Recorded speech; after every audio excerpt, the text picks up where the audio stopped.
Samantala may pag-uulat mula naman sa himpilan ng DCSB ang Spirit FM CMN Calapan, Oriental, Mindoro.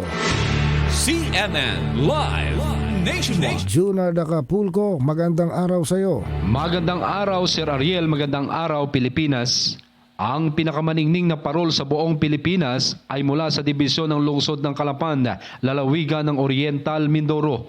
Iyan ay matapos na itanghal bilang unang gantimpala ang parol na nagmula sa Pedro V. Panaligan Memorial National High School sa katatapos lamang na isang mithiin National Parol Making Competition na may temang Harmonies of Hope, Illuminating Filipino Resilience, kasabay ng Christmas Tree Lighting Ceremony na pinangiswaan ng Office of the President, Social Secretary's Office.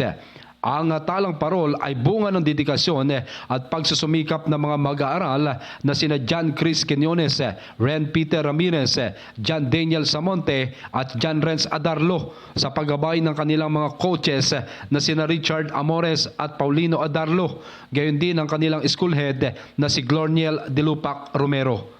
Iniuwi ng mga kalahok ang 1 milyong piso kasama pa ang 500,000 piso para sa paaralan at iba pang non-cash prizes.